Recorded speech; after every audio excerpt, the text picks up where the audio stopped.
O ensino médio ideal fecha 2019 com várias aprovações em medicina e 2 aprovações no ITA, o vestibular mais concorrido do Brasil.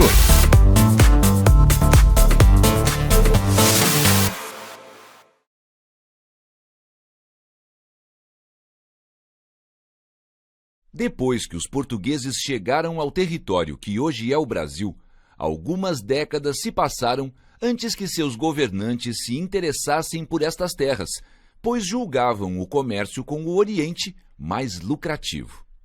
A partir de 1530, os portugueses perceberam que era necessário ocupar a colônia antes que outras potências europeias tomassem posse desse território.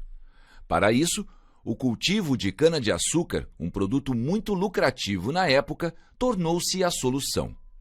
A produção de açúcar na colônia permitiu a ocupação do território e a possibilidade de atrair investidores e render lucro para a coroa portuguesa. Muitas cidades litorâneas da região nordeste do Brasil se desenvolveram com o investimento nos engenhos de açúcar. A região mais próxima do litoral tinha um solo fértil e uma vasta rede hidrográfica que facilitava a comunicação e o transporte de mercadorias. A cana era transportada para o engenho em carros de boi ou em barcos.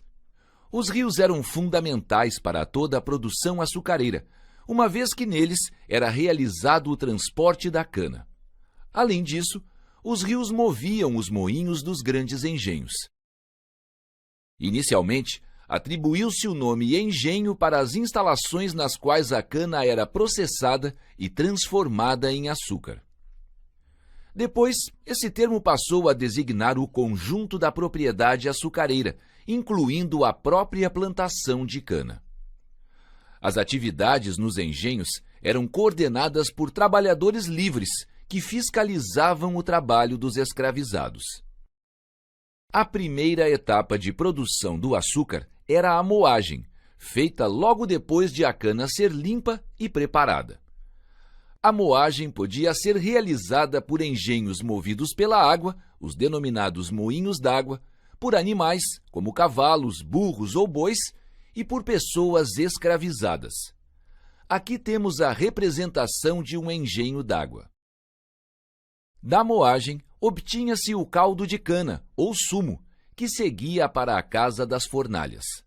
Lá, era cozido em grandes tachos e caldeiras de cobre. O resultado desse processo é chamado de melaço de cana, um líquido espesso e com menos impurezas.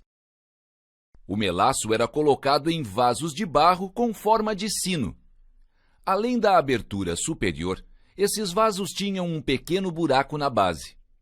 Na casa de purgar, esses vasos eram encaixados em mesas para que o melaço escorresse aos poucos e, assim, apenas os cristais de açúcar ficassem no recipiente.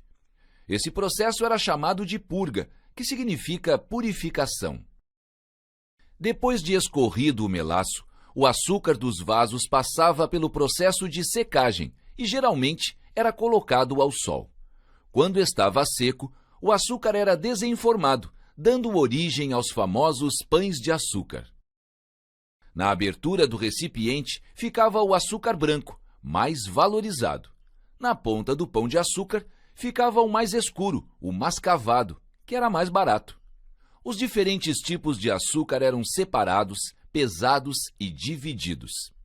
Neste momento, o senhor do engenho e aqueles que tivessem direito a uma parte da produção recebiam os lucros correspondentes. Finalmente, o produto era acomodado em caixas bem secas de madeira, vedadas com barro e forradas com folhas de bananeiras. Identificada com o nome do proprietário, o tipo de açúcar e seu peso, a mercadoria era enviada para a metrópole. O trabalho nos engenhos de açúcar e na lavoura era muito pesado, e a maioria da mão de obra utilizada era de pessoas escravizadas, negros africanos ou nascidos na colônia. Os negros escravizados resistiram às violências da escravidão. Ao longo dos séculos, A fuga e a formação de comunidades livres, onde pudessem vivenciar e preservar suas culturas, eram duas das principais formas de resistência.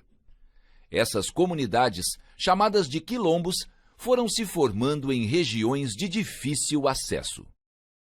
O Ensino Médio Ideal fecha 2019 com várias aprovações em medicina e 2 aprovações no ITA, o vestibular mais concorrido do Brasil.